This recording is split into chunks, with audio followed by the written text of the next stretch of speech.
Excellent, thank you.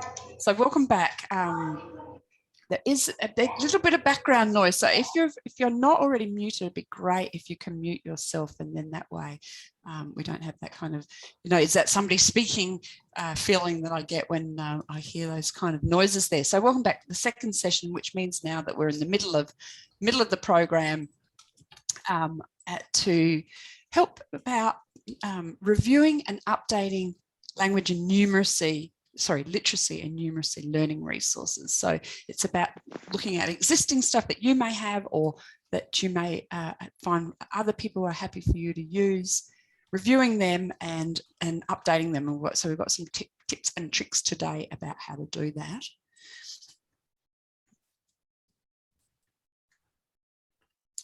So before we jump into what we're going to do today, I always like to look back and reflect on how did we go with what we left in that last exercise. So the last exercise, we asked you to find an existing resource based on some of the things we discussed around the instructional design and your own principles of how learning resources and learning activities work well.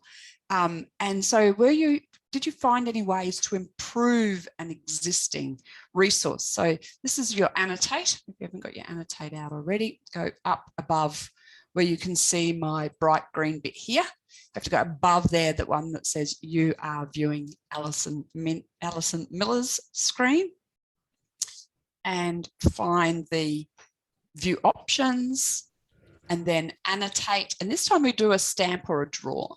So basically we're just asking, what was it like trying to find ways to improve an existing resource? So looking at those emojis, which one best represents, might change the color of my pointer since they look exactly like the faces, which one best represents what it was like to try to critique or give feedback about an existing resource. Grab the mic if there's any issues around finding the annotate tool. Because again, I'm trusting that you're all okay because I can't see everybody and what everybody's doing. All right, so I've got a start. Yep. So now what we want to do is find a emoji that best illustrates. So this person's here, it's given what it was like finding ways to improve an existing literacy or numeracy activity.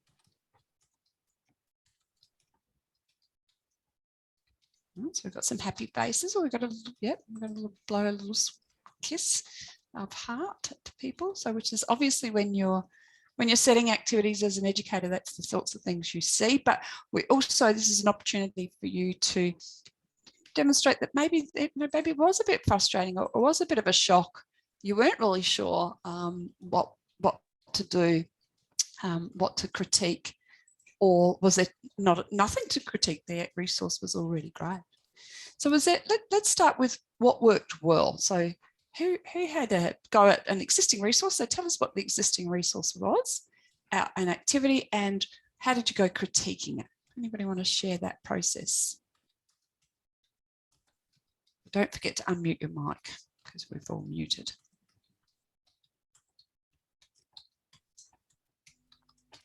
Next. I'll go with mine since no one else has.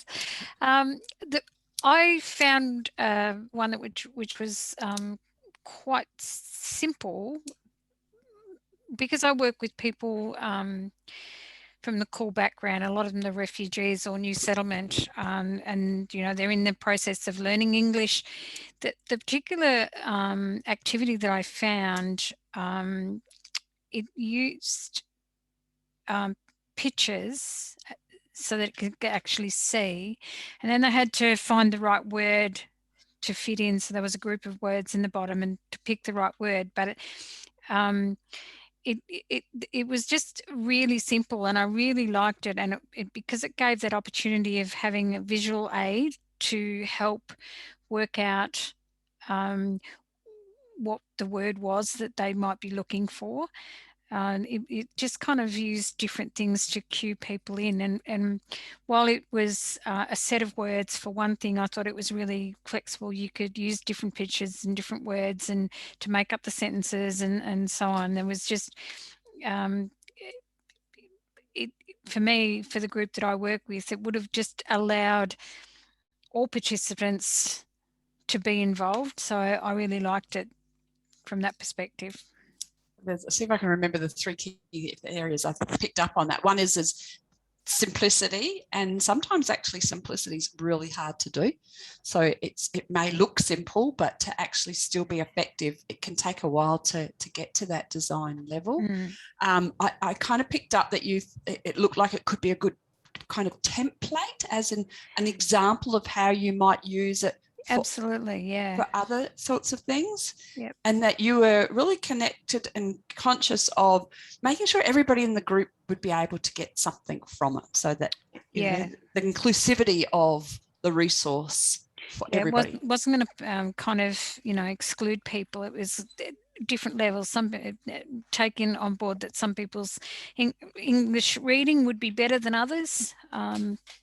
And so, yeah, with the picture, little descriptive picture on the side, it really be quite helpful for that, you know, being able to relate the word to an item and Absolutely. stuff. Yeah. And so that's connecting again, building on those adult learning principles, building on their existing knowledge.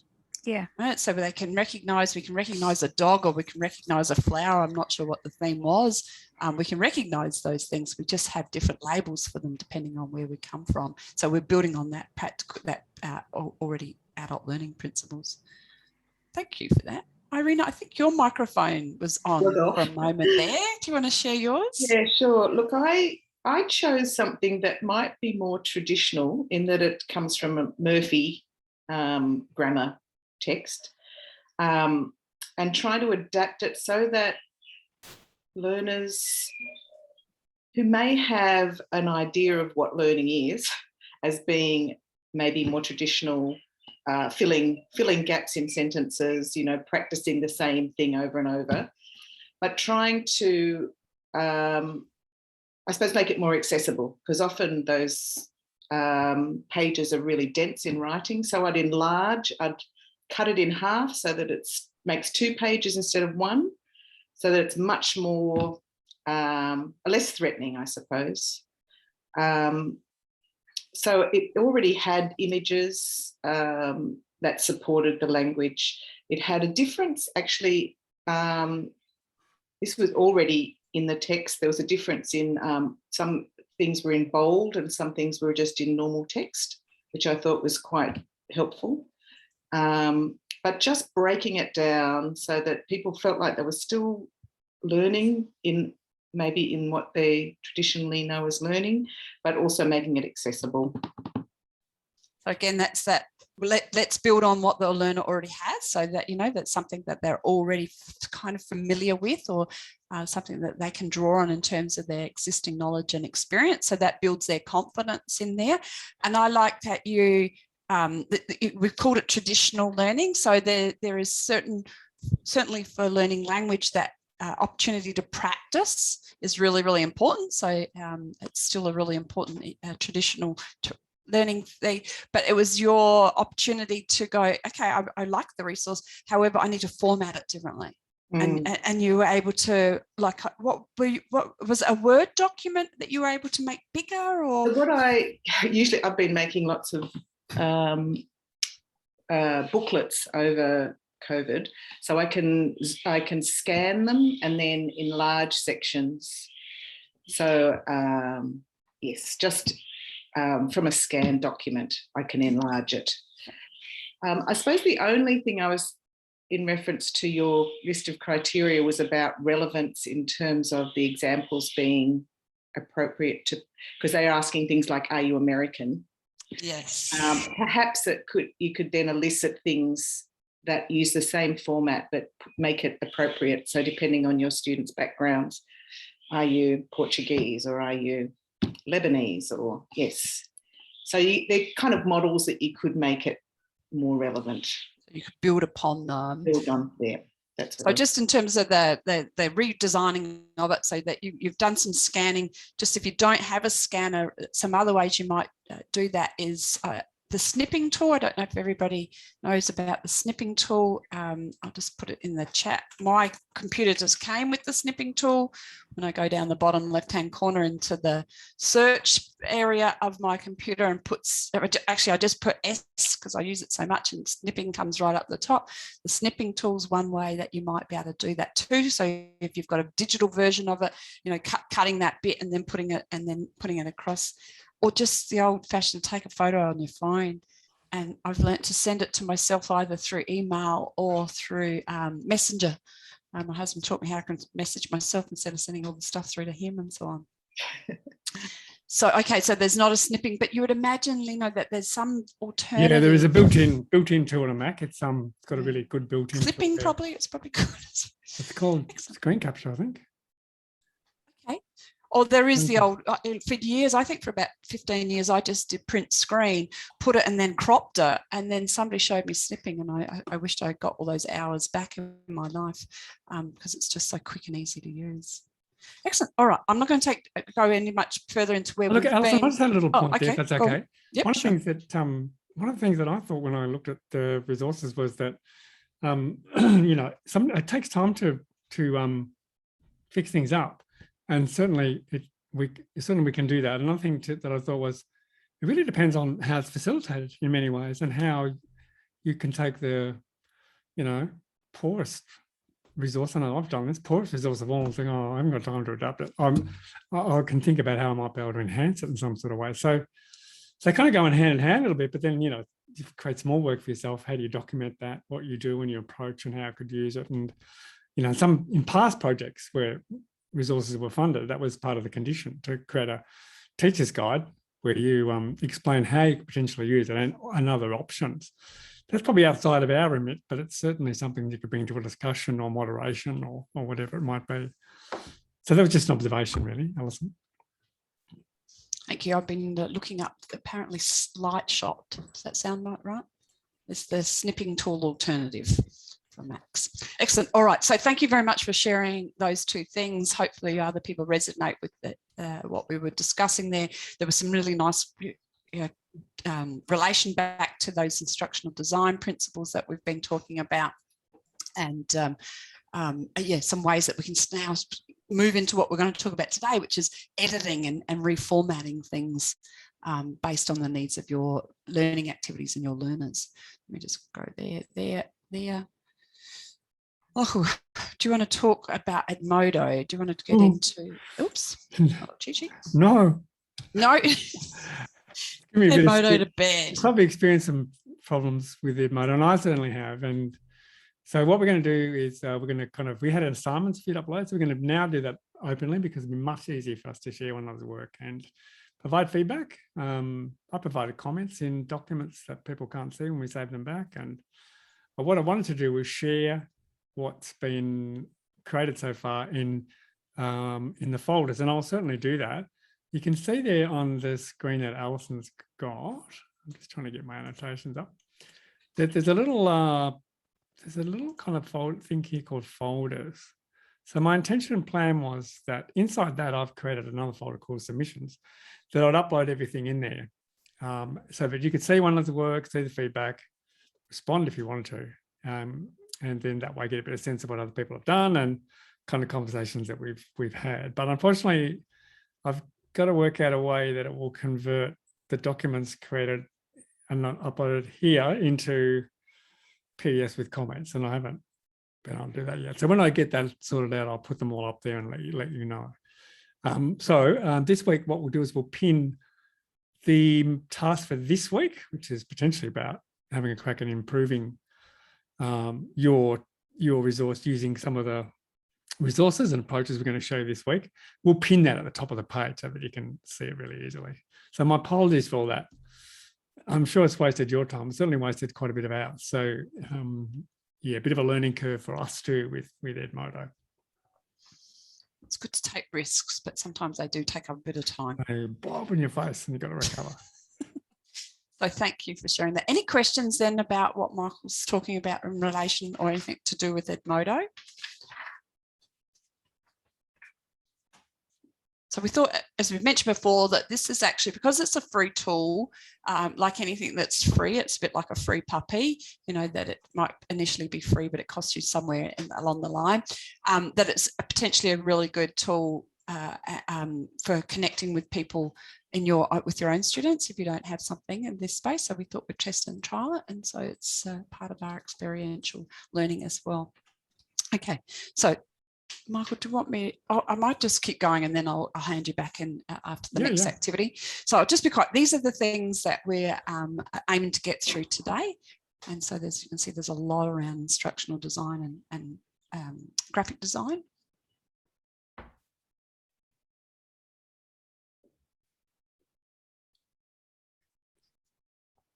And as some of you may know, I live far west Victoria, and it's getting very dark here. So if you have any sunshine today, please get out and enjoy it. It's my words of wisdom there. But before we get into keep talking about the instructional design principles, just wanted to, if you'd been on our previous program, bring you back to the whole instructional design process, or the ABBY process.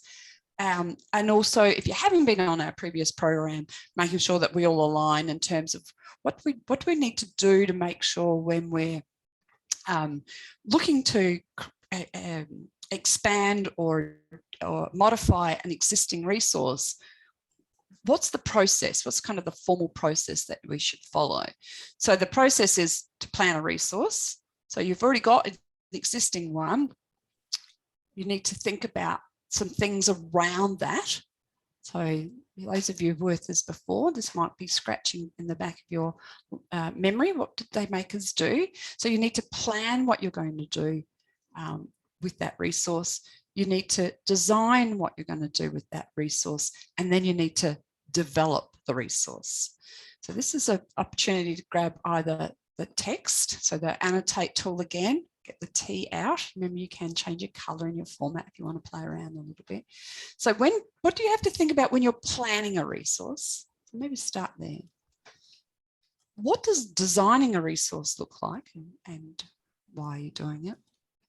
And then what do you need to remember when you're developing or adjusting, probably is the word, but it's still creating. Oh, we've got some, please, excellent. Oh, fantastic. Big green tick straight away there. Oops, that's not a green tick. Sorry, excuse me. There's my undo. Yep. Oh, wasn't very good there at all. Yes. Right. Fantastic. The who. Yep. Anything else? Anything else we need to think about when we're planning it? Yep. All right. Fantastic. So what is the end goal? All right. So what are the learning outcomes? What do you want people to look like when you're actually they're using that resource? Beautiful. What about, so that's what I had. Oops, we've got a bit of a cluster happening here. Yep. So what is it for? So the learning outcome. All right, let's move on then into what does designing look like when you're designing a resource? So things do you need to do? So this is in before we're kind of adjusting it or updating it or contextualizing it. What do we do in the design stage? Yep, so, oops, I did turn that down. Doesn't, maybe the text's not going to be nice to anybody today. All right, hang on. Let me grab some of these. So, yeah, so there's some perhaps I like stages of learning. I sometimes picked up the word scaffolding, and so that's how I kind of think of that. So scaffold the learning. So yep. So when we're designing it, how does it fit into the sequencing of the learning? We do need to think about the chunking or the grouping, which is what Irina talked about when she sort of said, okay, there's the bulk that's here, but it's too much to take in at once when you're a new learner. So let's kind of chunk that up a little bit. Yep. And we make sure that it's targeting the needs. But what's the physical thing that you're doing in the design process? Is there anything that you're doing in that design process? Because at this stage, we're not on the tools, not on the developing tools. All right, so we've got some things, I think, but some of these might sit here nicely. That one sits in the middle there. remember what you did as a design process. If not, jump straight into the last one and I'll go through type. Yep. Beautiful. So for me, I'm just going to jump these in there. For me, the design stage is not actually developing it. I'm not creating the Word document. I'm not creating the PowerPoint. I'm not creating, certainly not creating the video. I'm actually getting my ideas out of my head. I'm putting them in a format that's quick and easy for me to get those ideas out of my head and then share them with others. So I've actually, where's my folder? It's this one here. I've probably still got some of them. So you may remember, you can see me on the video, because there's there. So that's my virtual background. So sometimes I'll do things like that. I'll use sticky notes to design, or I might just use, does that come up all right? I might just write some things, design them, and put them on a piece of paper. Sometimes I'll do it more formally when we're designing these for real clients and so on. So the design stage is an opportunity for you to get your ideas out of your head. My maps work perfectly, yes. Get your ideas out of your head in an easy, quick format. I think I had like 3 or 4 iterations of my first design. See them, but I had 3 or 4 iterations and that took me about 10 minutes. So rather that time-consuming thing of developing it and then going, get the ideas out of your head. The nice thing about doing that when you're working with others is you can then ask other people's input on a very kind of simple tool there. All right, so we've got our ideas out of our head through brainstorming, mind maps. It might be through, as I said, just drawing. I do a lot of the scribbling on paper, or you might use some other kind of tools to kind of get a movability of things easily around. But what about when we're developing it? What's some of the key things we need to remember when we're developing it? So now we're on the tools, now we're in the Word document, and Michael's going to introduce you to another fantastic design tool today. What do we have to remember when we're actually developing these tools? And some of it you've already done, so hopefully it doesn't sound too tricky. Some of it you've already started talking about, but there's a couple of other things we need to be, so get the resources, so now these, so get the right software. So we're going to share some of them today, and or expand your knowledge of your existing software or your experience. But now we're talking about some of the instructional design principles, aren't we? Right, so we need to consider that it's readable, and it's often readable not just by the human eye, but readable by screen readers. Right, so certainly we need good instructional design. There's a couple of other things that we need to, certainly one, hopefully, that you need to remember when you're using, especially when you're using other people's resources, something you need to remember. Yeah, so again, we've got some good instructional design stuff coming through here. Yep, something the students are interested in. Yeah, how long is it going to take? Yep, beautiful. All right, there's my other one, the copyright. All right, so we need to make sure we understand what we can do with and when we can do it and how we can do it. So we can use other people's resources, but we do need to know the when, how, what. Or can we get things like Unsplash and Creative Commons, and I forget what the other one is, where we can use resources that already tell us it's okay for us to use them. And then there's one other, and you probably won't remember it, so I'm just going to put it up there, and that's around how we name the files. So that file, oops, that's not a text. So then file name convention, so naming, how we name files, so that other people can understand what they are and they're usable. And so there's some sort of pattern on how we do that. So usually it describes what the activity might be, and so on. Excellent. All right. Any questions then around? So think about who the learners, what are the learning outcomes? What are the resources available? What time do I have, etc. Get your ideas out. So look at your existing resource. If it's a hard copy, you might kind of scribble on the existing resource, or you might have a scribble pad. I have a notepad, and then doing some of those, making sure you're following instructional design resources, copyright, and naming your file so other people can use it easily. Any comments or questions at this stage? Excellent. okay, I'll capture that. Remember, if you've got your annotate tool out, you can't wait until we load these slides up, you can, on your annotate, there's the save button.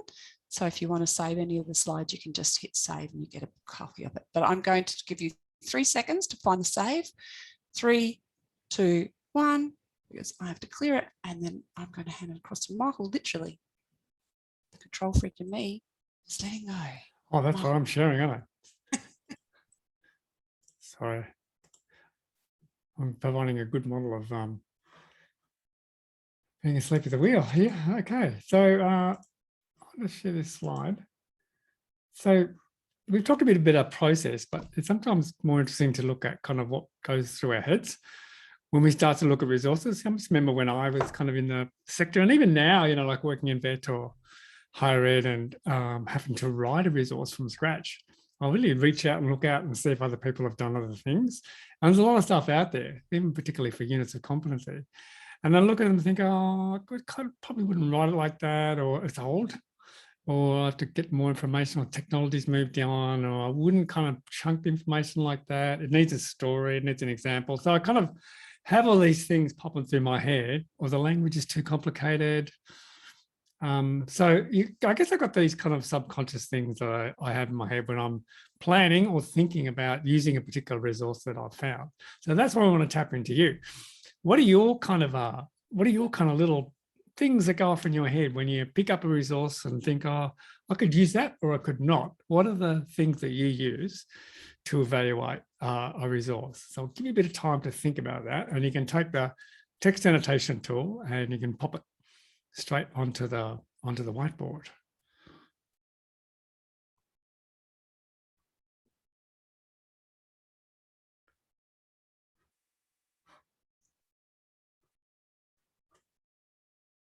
This is where we need a bit of think music. I mean, I would probably hum the theme from Dr. Zhivago, but I've got a bit of a sore throat, so I won't do that today.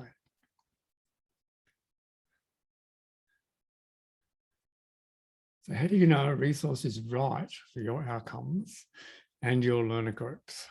This is going to be really individual for each of you, I think, but kind of goes to the heart of things that contribute to instructional design. I've got a couple of rippers already. So learner group and appropriateness to them. And that's a bit of a multifaceted question. What I might do with that question is I'm going to put a couple of sticks off it and see if we can maybe add what things you might think of that make it appropriate. What would those things be?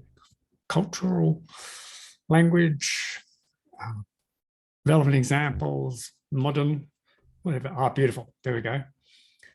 Understand the learner group. So let's not do the same with that. What are the things we have to understand about the learner group? Oh, and will the activity be fun? I reckon that's really important. You have to think about it making fun. It's kind of, you might not think it's learning. It always got to have that element of lightheartedness and fun and kind of wonder to give people a chance to really play with it. Understandable by a learner. Okay, so let's put a couple of sticks off that. We might be able to find some principles by which you might think of, this will tell me, but if I do this, it will be understandable. Could be images, text, examples. What are they wanting to learn and what are they wanting to learn? So that's interesting. That's almost a conversation, pre-conversation, isn't it? Have that conversation, get it set in your head, and then go out and find the resource that meets those things. Or we can work on finding them together and evaluating them as well. Culturally appropriate, thank you. Whether the layout is friendly. Yeah, because if sometimes you look at a resource and you're trying to work it out yourself and you can't, or it's difficult, or it takes you time, you kind of move on and think, well, it's not going to be much chop for my learners. Interest, yes. So that makes a little bit of fun too, doesn't it? So it can pique someone's interest or pique their experiences. So they feel like they've got something to bring to the table in learning more or sharing what they know with one another. Oh, here we go. This is great. Easy to follow instructions. So again, some nice little benchmarks here. Appropriate language, relevant to the learner. And I think that's a really difficult thing to do at the start of that session. When you're first working with people, just take time. And so I imagine you're probably creating activities to get your learners to find all this, gather all this information, so you can start to apply all these things to the group you're starting to kind of understand.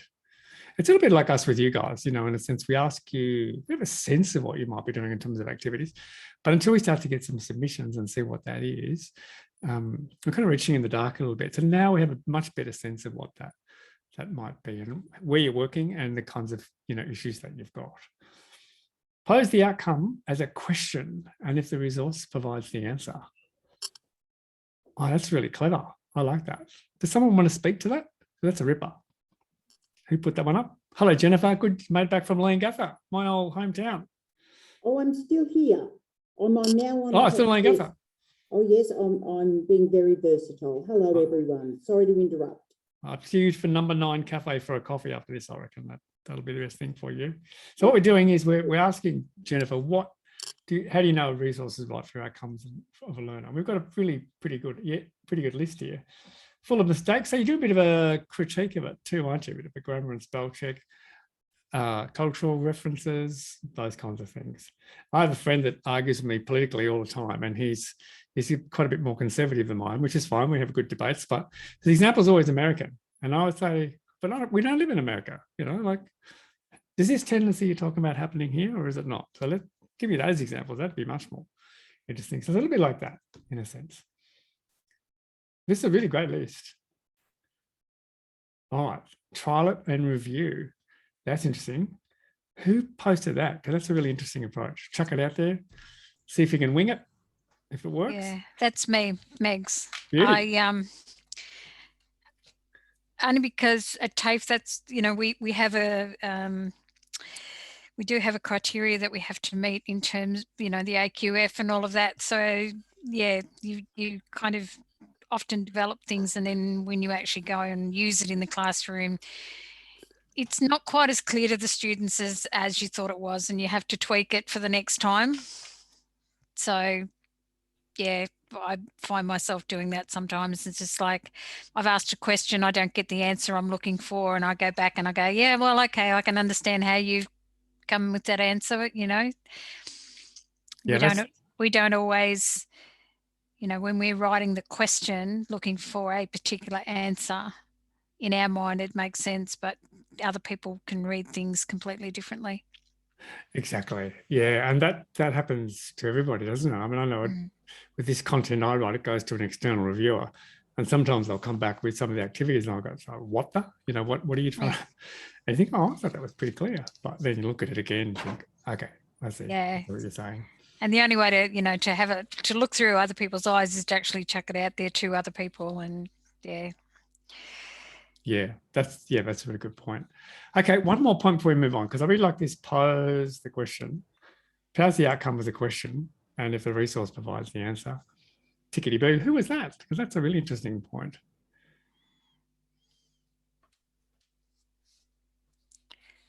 Maybe it's Alison. Hear me? Yes. With Alison. Oh, hello. Sorry, it seems my headphones don't have a microphone in them, but anyway. So, for example, if you are developing something, yes, Alison one. If you're developing something, let's say you're trying to teach someone how to do addition to two places or something, that was the outcome of the lesson. Well, then obviously when you're designing your resource, you have to, look through it and see whether the resource is going to achieve that. So whatever your outcome is going to be, you have to make sure that that's clearly in your mind or written down somewhere. And then as you're working through the resource, you can look back on that and see whether the resource is actually fulfilling your outcome. Otherwise, you're wasting your time. You're taking off on a bit of a tangent. Yeah. Okay. Well, thanks for sharing that. Okay. Very good on the circumstances. Spot on. Thank you. All right, Beauty, let's move on. Thanks. That was an interesting exercise for me. So you've all seen this because you've all submitted, but this is a reminder. We might build on these as we go in the employability in the monitoring learning sessions, which some of you are part of. and you'd be welcome to come along if you want to join that. We've been building our own. So we've been building seven kind of principles to evaluate. And we've got through 2 of them so far, and we're using these as the kind of a background. But this is kind of our base level, and many of you have taken this to extra levels. So someone submitted, I think it was in employability, one of their highlights for them was accessibility. And they stepped through a really great process of using a range of tools to check it for, readability, alt tags on images, a whole range of screen reader blockages and issues about hierarchy of information and things. That it was a really interesting reading to see that she was kind of taking it to that level. It's fantastic. But that must reflect her cohort, which is fantastic. So we're going to do a bit of an activity here, where what we're going to do is, and I might get Alison to share the links in the chat. We're going to look at 2 resources very quickly. And they just came to me via LinkedIn, I think. And some of you might be familiar with them. And so this is the first one we're going to look at. And there's a video with this, but I'm going to stop sharing and then turn my audio on so I can watch it. Because I didn't do it. I'm a bit of a tease today. Here we go. All right, so let's see if I can get this video up. I'll have a look. This is the video that accompanies the activity. So there's a video and then there's an activity. Let's see what you think of this. Health. Talking to the doctor. Practice listening. Tim is sick. He talks to the doctor.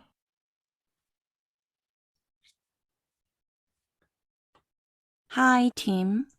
Please have a seat. Thanks. How are you today? I'm sick. What's wrong? I have a headache and a sore throat.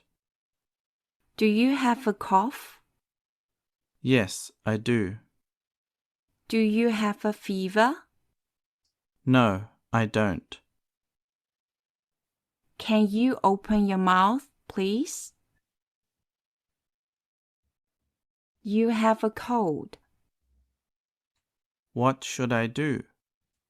You should drink water and have a rest. Can I take medicine? Yes. You can take some paracetamol. Okay. Thank you, doctor.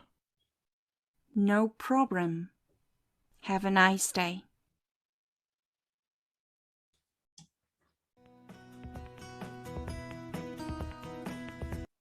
Okay, so that's the video, and associated with that is a worksheet. We're going to give you the link to that to have a look at the minute. So there's some activities there based on the particular video, and then there's, I think it's about 12 questions, but we're going to provide you the link with that. So that's just sets the scene. We're going to evaluate these together in a little minute. And there's a second one here we've got. Oh no, I'll create a link out of that. Oh, here we go. So here's the actual resource. So let me put that in the PDF. Put that in the chat. Oh, Alison's on that. And then there's a second one we've got, which we've found, which is a numeracy one. So there's a video here as well. And there's a bit of information, questions in there about particular aspects discussed in the video and the price of them. So let's see if I can get the video up and going. No, I can't. All I have to do is get the, certainly had it up here somewhere. Here it is. So let's see if I can play the video for you.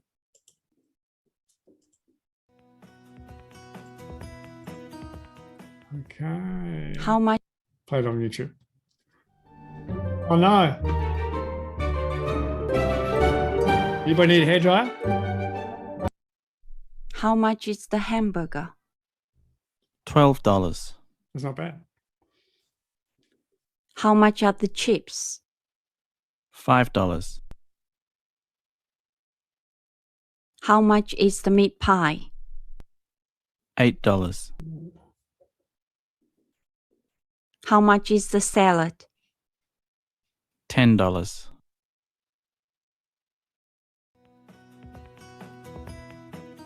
All right, so there's the video. Thankfully, we got a balanced diet in there at the end, which was good. So there are 2 resources. What we're going to ask you to do is, oh, sorry, I've got a link in that PowerPoint, so it's going crazy. What we're going to ask you to do is to have a look at those resources. I'm going to give you 5 minutes each on those in breakout room. And we're going to just split you up randomly so you can have a bit of a chat. We'll put the links into the chat for you. I'll just sort that out. I think I've got it all sorted as a little bit of a cut and paste for you. Here we go. So Michael, I've put the link in for the PDF and I've put the group Google Docs forms link in as well. Great. I'm just going to put a little bit of instructions in here. So I've got it all clear, which is which, and it goes through. So there you go, 2 resources there. We're going to give you 5 minutes on each to think about improvements that you could make to those. So I'm going to do this on 3 levels. So the resource design. So we've seen some of those principles and you've got your own. Potentially the activities if you've got time, and also the relevance to your cohort. So that's the 3 things we'll get you to chat about. We'll give you 5 minutes on the first one, then another 5 on the second. And what we'll do is we'll prompt you when to switch over to that particular thing. And then when you've got a minute to finish up, we'll send you a message to let you know you can start to wind up. So we've got some groups here we've created.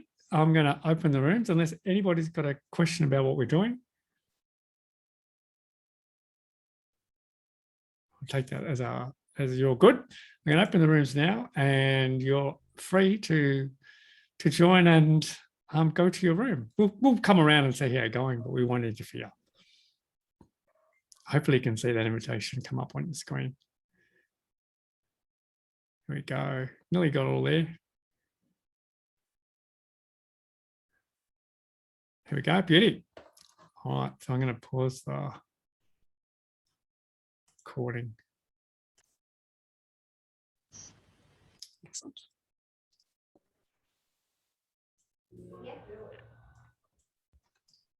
Let me get in screen mode.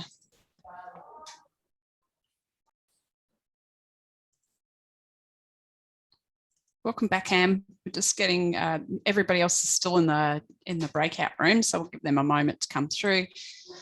I don't know how that happened. I just sort of clicked and You were out of there. Well, that's, I was gone. I often sometimes find like it's the opposite. There's one person left in the room and I'm like, do they know how to get out the room? Why hasn't it kicked them out automatically?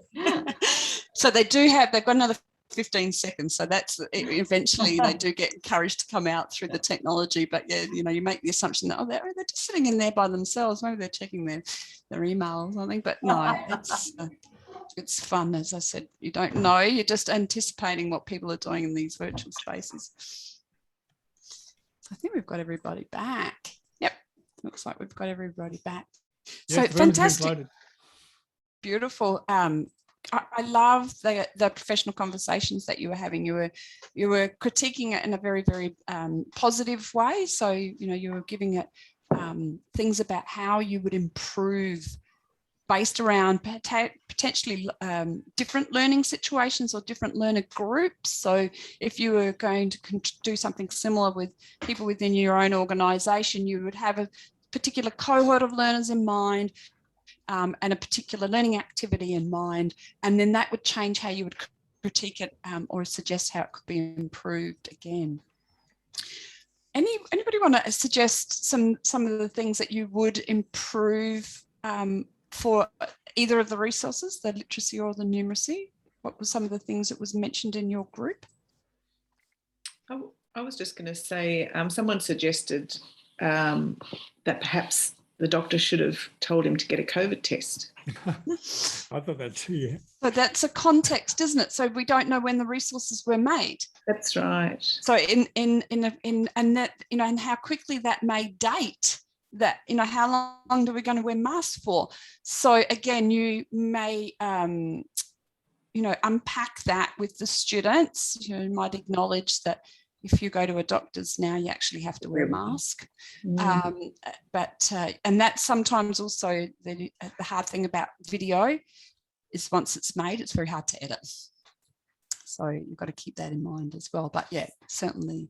He's pretty unlucky though, isn't he? He's got to admit, making a video and then it's kind of not relevant. It's pretty bad luck. Yeah. So whether or not you quickly can, I think it's almost an animation tool, so it might not be so hard to. Yeah, true. Yeah, it's beyond or something like that. Do Yeah. that. I think it was done with that. There were some conversations around the speed at which that it was running, and I think there was almost a good discussion around the understanding why it might be that, but then what the implications may be. So again, we don't have a context as such as to who are the learner groups, at what stage of their language skills are. Does anybody want to talk to that about the speed of the way that both of them spoke? We discussed that it was not how we would speak as teachers. In some ways, it was just monotone. There was no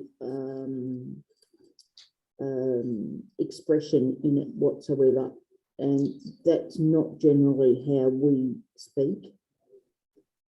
I always call it light and shade, but we felt that that's not how we speak, and in some ways it's almost disrespectful to our learners because it was so slow and not how we spoke. There could be about building confidence. So it would be interesting if, you know, it's in a video. Sometimes if you use Immersive Reader, the Immersive Reader tool in Word 365, you can move the speed, you can adjust the speed. So for your beginner learners, you might suggest they have it at a very low pace, but those who are, you know, moving on, so it allows for maybe some flexible learning in a class situation where you wouldn't have to have everybody at that same lockstep. So again, you know, we don't know who it was for, but perhaps building that confidence, and then maybe the next activity that they speak a bit more and there's a bit more, I don't know, my doctor doesn't have a lot of enthusiasm when I'm going in there to see them. And obviously they're dealing with sick people, so I shouldn't take too much of it. Anything about the numeracy one? Any feedback, any suggestions on how we could improve the not the video so much, maybe the Google Forms? Anybody have a chance to critique that? Alison, we couldn't get into the resource on the second one to have a look at it. Okay. All right. So that's, did anybody get a chance to have a look into the Google Forms? I don't know if anybody wants to speak. We looked at the first resource activity, but the link to the second one didn't take us to the second one. Oh. It took us to the first one. Oh, I'm sorry about that. That's okay. Okay. All right. So as I said, it was really great to hear that it was done in a really quite professional way. So what we're aiming for you to do is work with your colleagues. All right? Pick up the existing resources that are coming out of the Learn Local work. I forget what it's called. Skills for Work and Study.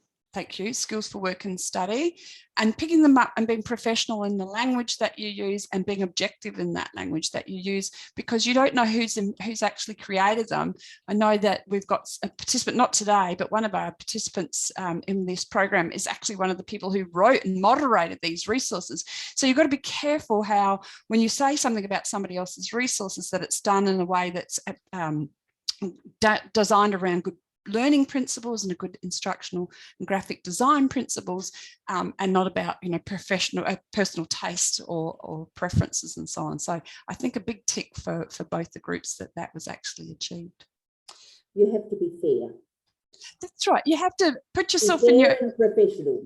exactly. So it's not necessarily about what your opinion is. It's about if you can refer to those criteria, which and refer to what's good for the learner and how it helps the learner, then people are willing to kind of take that positive criticism or constructive criticism.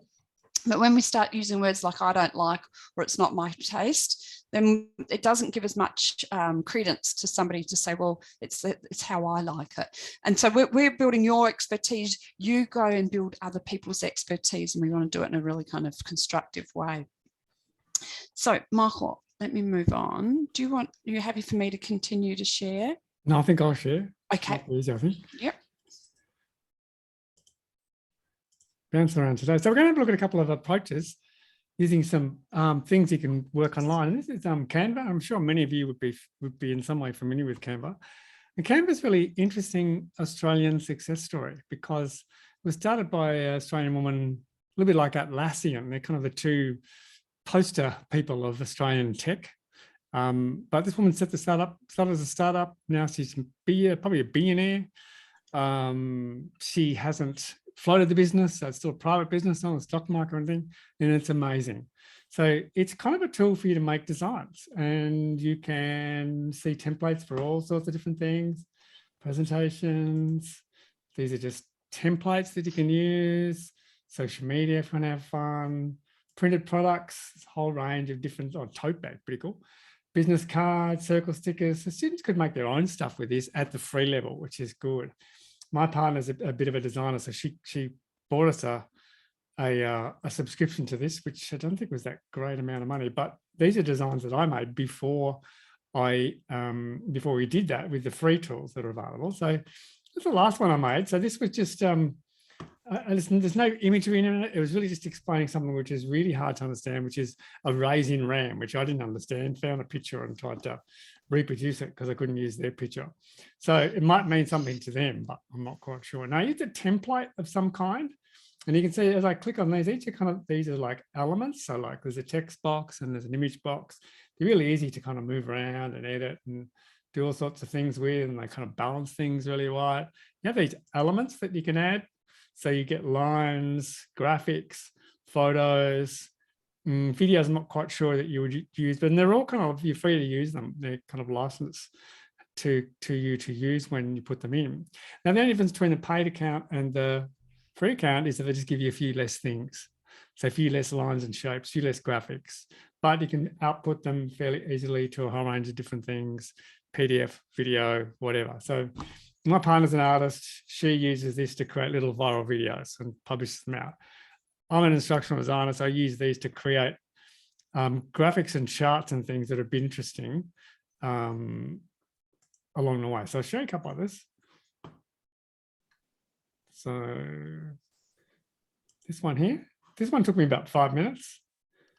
Basically, the picture was there, the template. You can see that there are other templates that you could use and apply it to your thing, or let's try to apply it to mine. It's probably too big. You can change it to make it look really different. And all you've got to do then is change the text, and away you go. And then you can download them as a whole range of different formats, but it's suggested which is probably the best one for you. So I probably don't want PDF, but PNG is probably the best one because it's high level. And if you have anything that's transparent in the background, then PNG will honor that. If you've got a transparent background in, say, a JPEG image, which is like a photo image, it will just make it white. And so you lose that. So putting it onto a PowerPoint in a different color, you'll kind of lose that. So it's a good fun thing. Lots of different text you can use, some really groovy effects. Students could have a lot of fun with this. I mean, my students used to struggle through using Word, and I think there was another program we used of some kind, but this would just be great fun, and they can have a free account, and away you go. So Canva, I'll pop the link in for you. It is good fun, and it's saved me a lot of time. Oh, here we go. Alison saying found Yeah, that's exactly right. Yeah, it's it's really such a big time saver. Now, the other one we want to have a look at, which is a bit closer to home, and most of us use it, is PowerPoint to create images. So I'm going to see if I can create this for you in, let's try 3 minutes. See how we go. I'm going to try 2. And basically, it's just a little bit of a chart that I've made. I could add a bit of image and text if I wanted to. Ah, great, Jane. That's fabulous. That's what you want. And then we can export these things out as images or pictures. And also do this in Word as well. So let me pop over to PowerPoint. So you can see that I've created one similar a moment ago. So let's just go for a blank slide. I'll get rid of all that stuff. I can blow up a little bit for you. And this is really just using a couple of different things in here. So using the shapes, I'm just going to use a square. There's all sorts of things we can do. You want something really snappy and quick, that'll do. I want a bit of a light and shade feel on it, so a bit of gradient. So there's a bit of a transparency or a bit of a gradient. There we go. And then if I go back to shapes again, I'm going to do some rounded shapes. I'm going to do a rectangle. I'm going to make that slightly different color. This will test my color palette. I'll go with black. There we go. So I don't want to reproduce this. I've already made it, so I can kind of just copy it and then I can paste it. Now I've got 2. 2 is probably all we need to show what we're doing. Play around with that to get it aligned. I won't label the point, but you kind of see it with your eye if you want. But there are tools in here you can use to line things up. Now I'm going to put a couple of icons in, and there's some nice icons in here. They're pretty basic. You could always grab your own, but it's all good. So let's just say, I like the look of this temple. So there, oh, now I've made a bit of a mistake, haven't I? Because I've chosen the wrong background. So straight away, I've got an instructional design issue at work. So maybe I can change it here. Here we go. That's better. Looking good. I'll put another one on the other one.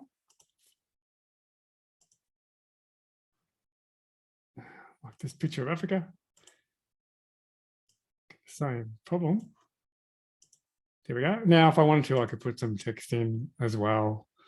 I can make it animated or whatever. I might shrink it up a bit. Now, if I can just export that whole page or save that whole page just as a JPEG, as an image, and that might be fine. Or I can grab the whole lot and group it together.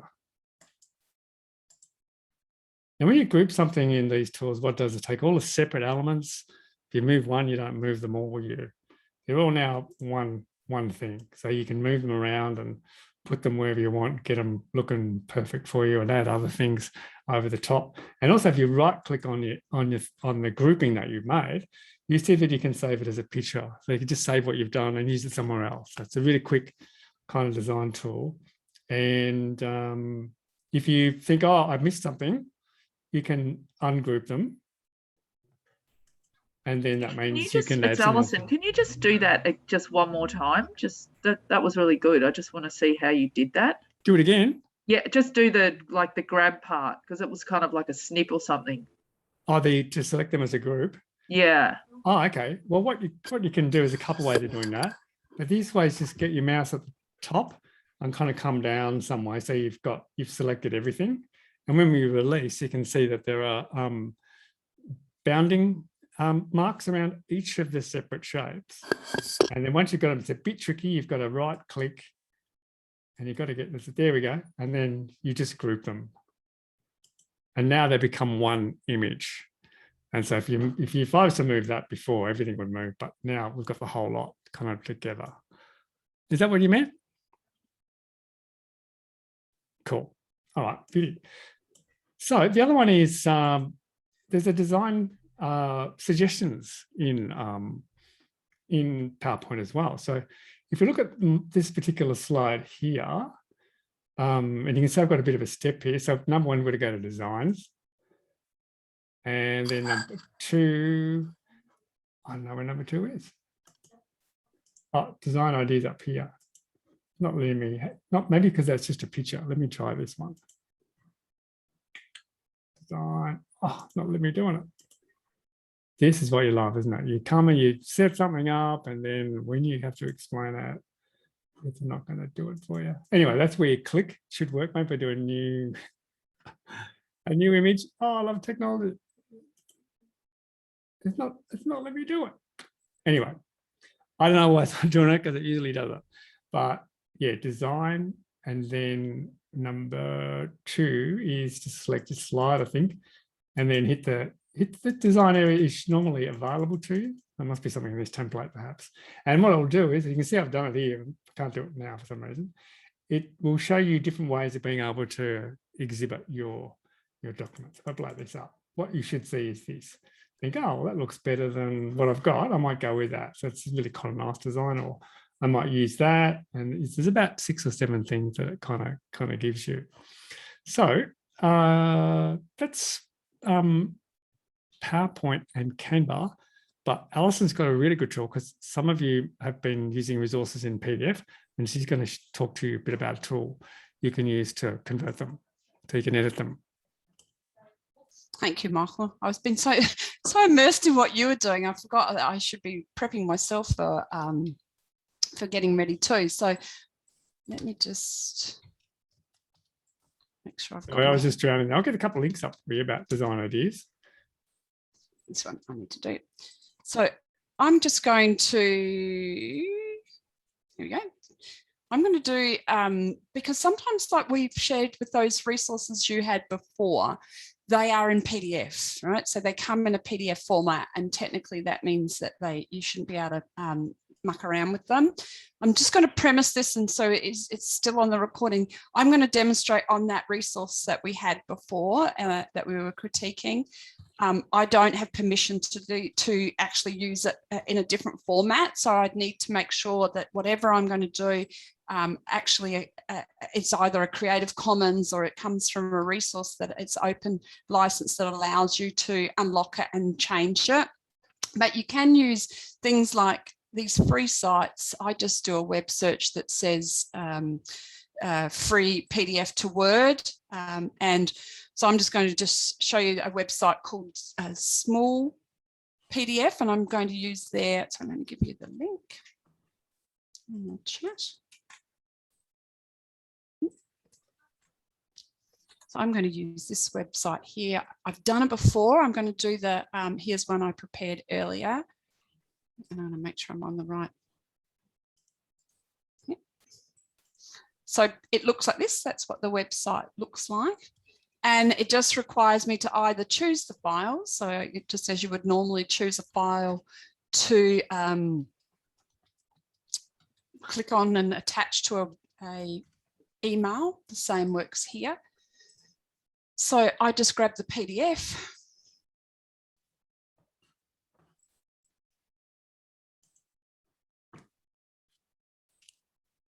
There we go. This is the PDF that I had before. So you can either just upload it as you would there, or you can, as you might be aware, you can just drop and drag things. I'll just drop it into there.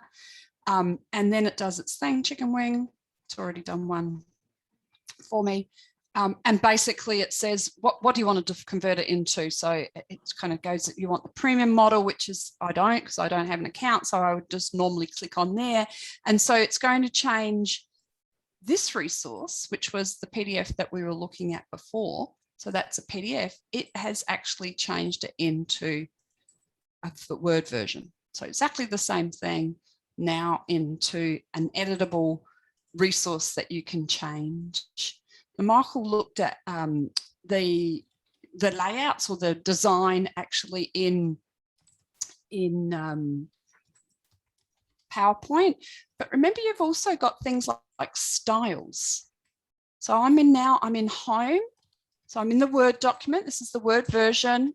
And sometimes when you convert them from PDF to Word, they go a bit crazy. So be aware that they don't always come out as perfect as this one has.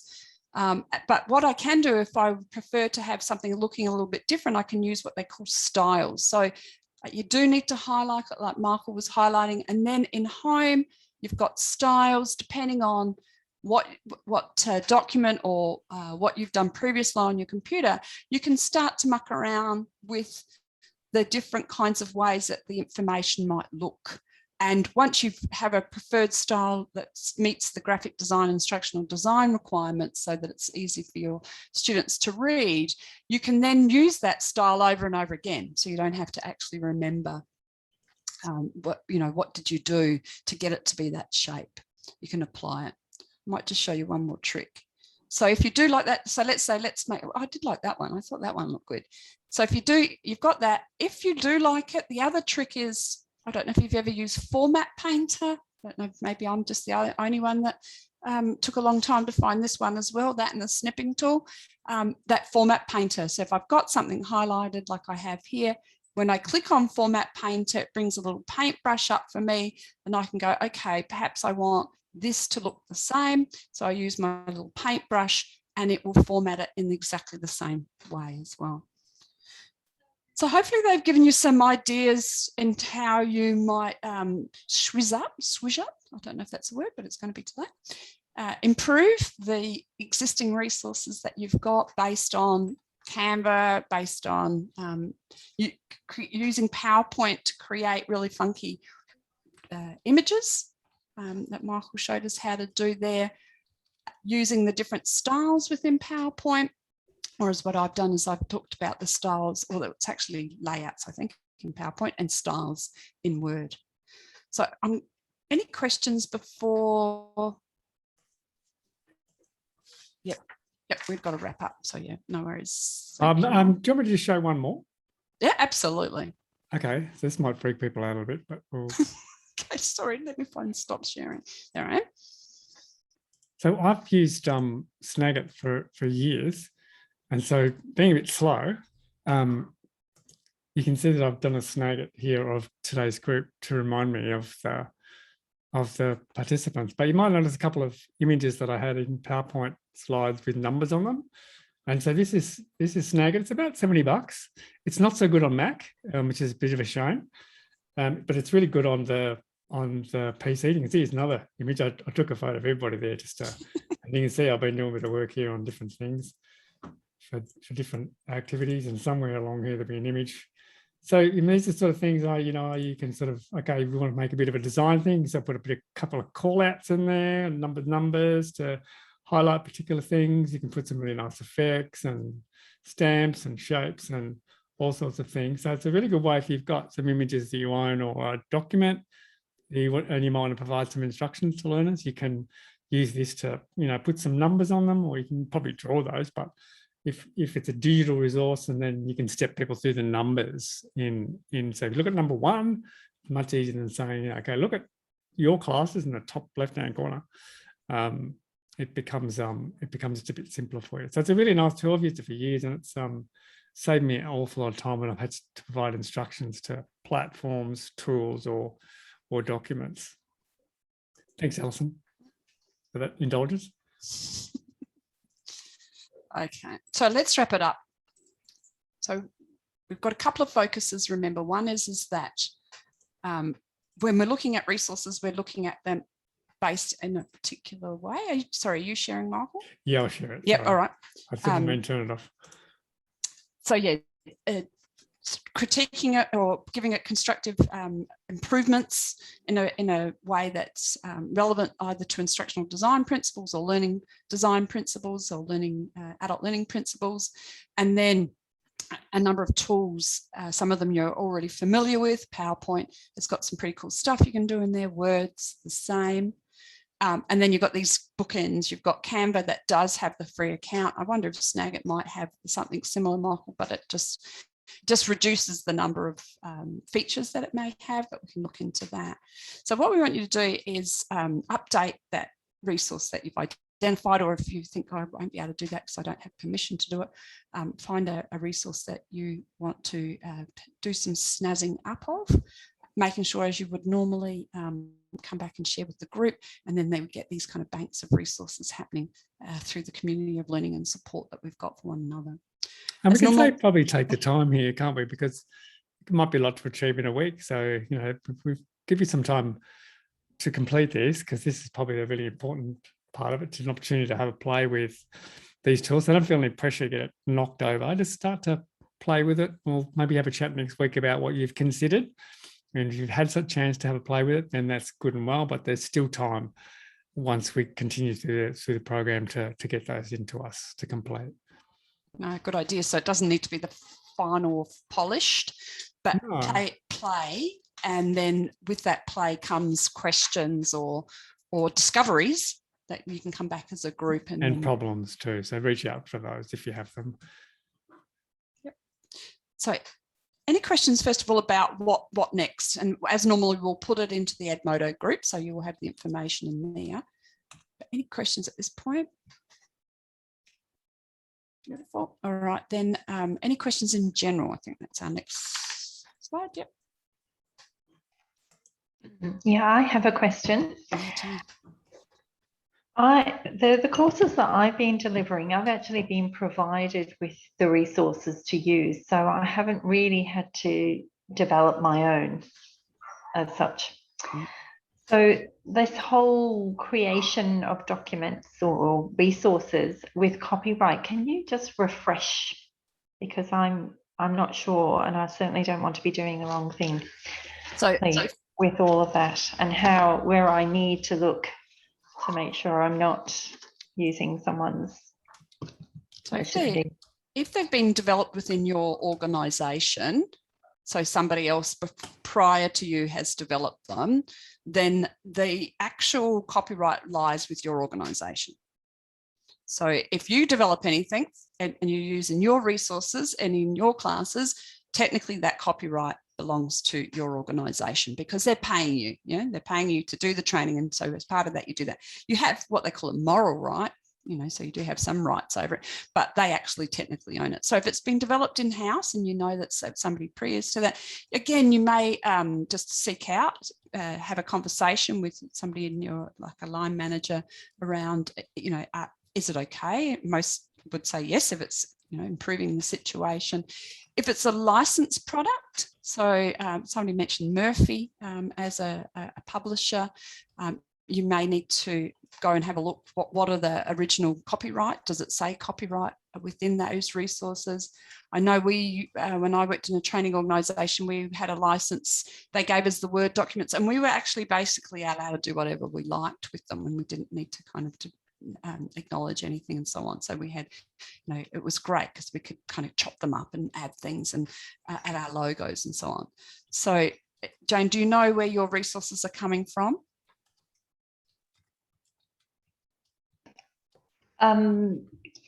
Yeah, the college has put them all together. I work across 2 organisations at the moment, and I have to say we don't come together very often. I'm, pretty much out there doing my thing, as it were. With the cooking classes, they're my recipes I put together and then I share those. So I don't have any problems there. But for example, this exercise, I used a resource. It's a poster that I have that beautifully illustrates all the different foods that we should be, the food groups we should be eating from, with the rainbow. So I used that, and then I created the questions and the activity around that. But using that particular poster, it's fine. Okay.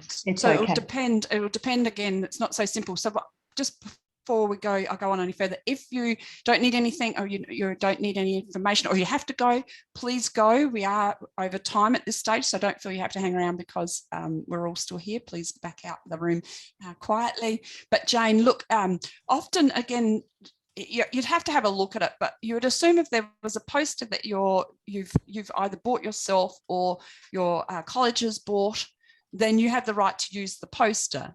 You don't have the right to change the poster unless it has a Creative Commons license on it that says that it's CC by usually, or it might have share alike, which means if you do change it, you're supposed to put it back out into the community. But you've got the rights to change, obviously, everything you're doing with your existing resource around the questions that you use with that poster in the brand requirements of your training organisation or your college or your Learn Local. Does that answer the question? The nice thing about some things like the food poster is often health departments release these resources, and often they will release them under a Creative Commons, and so ideally, you know, you can use them however you like. But yeah, you just, if you want to do something internal to your group and it's not going to go out on the web, it's probably not quite so bad. You're not trying to sell it, it's not so bad. But yeah, as long as you, again, also acknowledge where originally that work comes from.